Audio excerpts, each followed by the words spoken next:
Greetings and welcome to In-Depth. I'm Dike Rostant.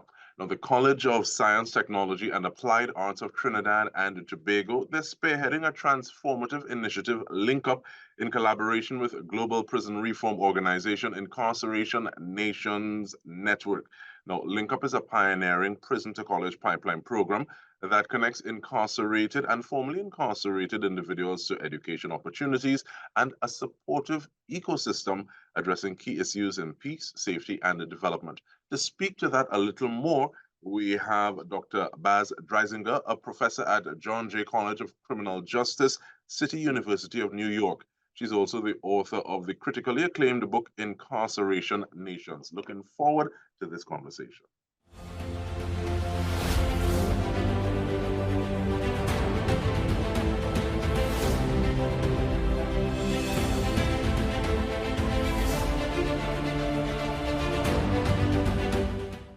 How are you doing, Dr. Dreisinger? I am excellent. Thank you for having me. Thank you so much for making the time. And I started off with a mouthful, but one thing that really stood out to me is the importance of having an ecosystem to support an individual who has recently been incarcerated. I see you nodding vehemently. So expand on that for me, please. Yes, people coming out of prison and frankly, people going into prison are coming from a context where they have been socially excluded and marginalized to a dramatic degree. And so when we're talking about reintegration, which is actually a misnomer because it's integration, most people in prison have not been integrated in the first place. We need to create avenues for people coming out of prison and impacted by the justice system to be connected to networks, to opportunities, to education, to things that will afford them the ability to thrive in their lives and thus not go back to any kind of criminal activity. And is it a matter of, in that integration, for the most part, because every situation will be different, but do you see that it helps if that person is removed from the space that they were in? And I say that because I'm thinking about the broken windows theory. If a place is cleaner, is tidy, it looks a certain way, the energy that people treat that space with is very similar to the look of it.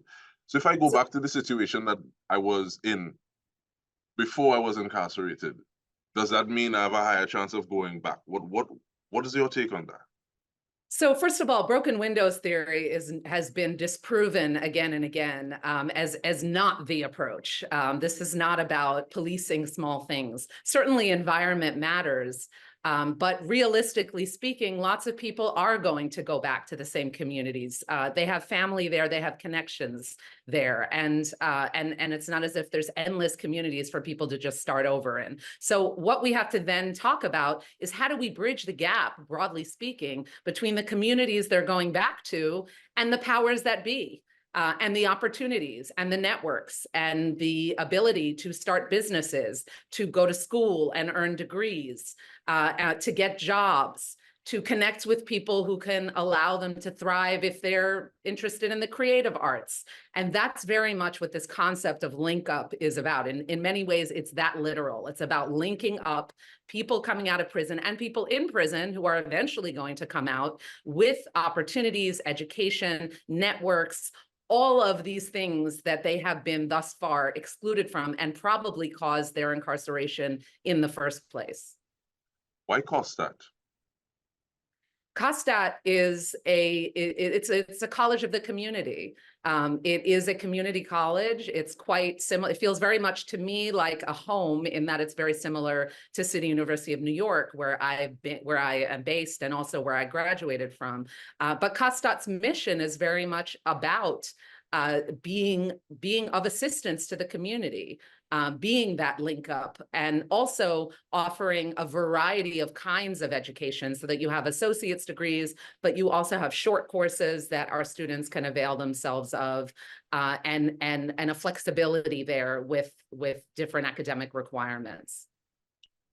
What's the significance of education within this integration process? And I ask that because sometimes it feels as though there'd be the situation where people try to become employed and then there's a situation where people try to become employers. Does that have even more of a stark significance when you're looking at individuals who have been incarcerated from your experience? Yes, in that I think we're looking at both people who are becoming their own bosses, so to speak, and also getting employed. Education, I've spent the bulk of my life dedicated to not just reforming prison systems, but particularly with a focus on the power of education to impact people's lives when they're in prison, when they're returning from prison, and when they're generally impacted by the justice system. Education is an opportunity, and one of our mantras at Incarceration Nations Network is education, not incarceration. And that means that if people had access to education in the first place, they would likely have not been incarcerated. But it also means that once people are incarcerated or coming home or coming out of the system in some way, education is that avenue to afford them the opportunities they never had. And that means education, classes, of course, and degrees and short courses and so on. But also, again, I can't emphasize enough how important these networks are. For those of us who had the opportunity to go to university or community college, we know that it's not just about the classes. It's about who we met there. It's about social circles. And so this educational opportunity is very, very important. And it's part of a larger global ecosystem. We do this work all over the world, develop relationships between universities and prisons in the name of building safer communities and creating access to opportunities. And there's that word ecosystem again. I won't ask you to speak specifically to Trinidad and Tobago. Sometimes when people hear a different accent speaking about a situation in their native land, they'll be like, but how they go say that? Who is them to do this? But from your experience and from In's experience, what are some of those, and looking at the fact that you deal with more than one tertiary institution, what are some of those things that are required on a very general level for prison reform? Wow, how long do we have? We start and then we stop when we're out of time. Yes, sir. Yes, sir. I think, well, for one, we need to rethink many of the policies and the laws that are sending people to prison in the first place. Many of them are archaic and outdated. Petty offenses, the war on drugs. We radically need to rethink all of those things and look at who we're locking people up, who we're locking up and why. We certainly, if prisons are existing, we need to look at the conditions inside those prisons, which are generally speaking atrocious across the world, and not avenues for opportunity, not avenues for education, not avenues for so-called corrections, right? We call it a corrections system. Really, it's a system of punitive harm. And then we need to also think about opportunities and avenues for access to the powers that be as much as possible, both for people in prison, before people go to prison as well, and when people are coming out of prison, finally. So again, education, university access, and university resources in general. So I think it's about thinking generally about before, middle, and after. Preventive measures that, again, social inclusion is critical to this. During prison, thinking about really having programs that are supportive of human development and allow one to develop in all kinds of ways. And then lastly, reintegration services. We also need legislative reform as a whole. The world discriminates violently against people coming home from prison. It is, we allow employers to legally discriminate against an entire group of people in ways that we would not allow when it comes to things like race, gender, etc. So I think that sums it up. Thank you so much for that. You did a masterful job of bringing all of that into a nutshell. But with that, we take a short break. When we come back, I want to ask some of the groundwork that is needed when you want to start a pipeline like this. So stay with us. We are speaking with Dr. Baz Dreisinger, and we're looking at the Link Up, the Link Up initiative. We come back after this.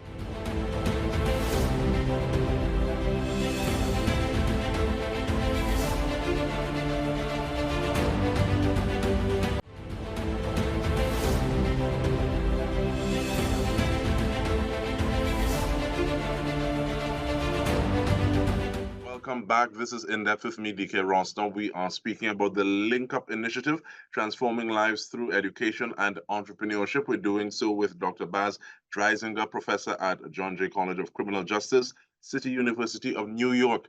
And what are some of the things that are needed in terms of laying the groundwork, preparing the soil before you plant for this pipeline, this prison to education and entrepreneurship pipeline?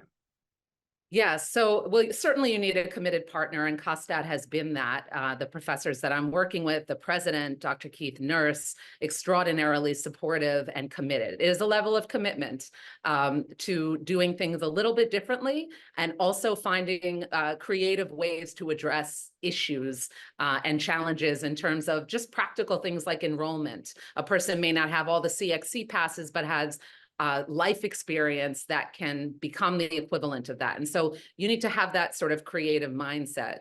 And you also need to really build a community of people with lived experience of the justice system who are engaged, committed, and trusting of the process. I actually think that's the most important thing. And that's what I and Etienne Charles and the others involved in Link Up have been doing that all month, really since last year, in fact, because we need the wisdom. This is not us to build. This is a collective building, including and very much centering those who have been in prison themselves. And so the reintegration coordinator for this program, which has been, seeding now for quite some time, has only been home from prison for a year and is a wealth of knowledge, insight, and wisdom for developing this program. With him, we put together a cohort of sort of some of the initial students and also a kind of informal advisory board,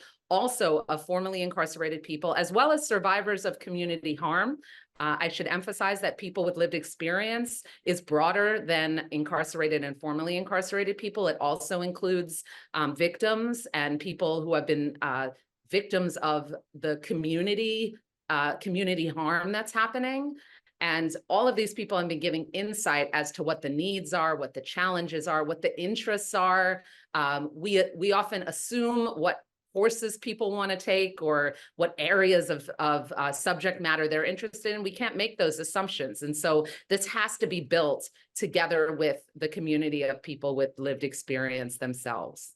And I really appreciate the fact that you're talking about having this pedagogical approach as opposed to one that is prescribed. And I think that that pejorative, they will appreciate this or they need this. And then when you finish and you built out the whole thing, you wonder about why is no one taking on this wonderful opportunity. But I will say though, being able to get that amount of input and influence from persons or people with insider knowledge, I think sometimes that democratic approach can make things stretch a little bit. It can make the timeline go a little further, which is not necessarily a bad thing, because when it's built out, it's a lot more fit to purpose, hopefully. But with that in mind, are there areas or thematically prescribed groupings that you're ending up with saying, okay, well, in this first instance, this is what we're going to tackle? What is that process like? Well, we've been, again, it's really consultation with these various groups and thinking about how we can really do a bit of everything, because we certainly are very invested in the idea of jobs and entrepreneurship, but not everyone is going to be an entrepreneur. And so we also want to consider access to jobs in general. And then as well, we also want to give people the opportunity to not assume that people simply want entrepreneurship and jobs. We also want to invest in people's full capabilities. And so full-on associate's degrees in a variety of subjects, whether it's creative arts, whether it's law or psychology. And so it's trying to have all bases covered to a great degree. Etienne Charles and I all month have been doing this therapeutic arts workshop, which will give a group of these founding students a certificate in voice and presentation. So trying to cover a lot, I think, is very important, and to allow for the opportunity of immediate results, i.e. people getting jobs, certainly people not committing crime again, but people having jobs and stable incomes and perhaps developing their businesses, but also really thinking about long-term change and systemic change, which is about leadership development, creating what we're calling, Etienne and I are calling it a critical mass of individuals who have lived experience of the justice system and are now able to make change using that lived experience.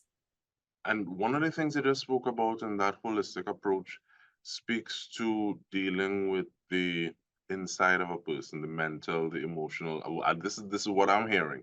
How important is that? One, teaching individuals how to fish, to have a level of capacity to support oneself without having to return to old ways or modalities.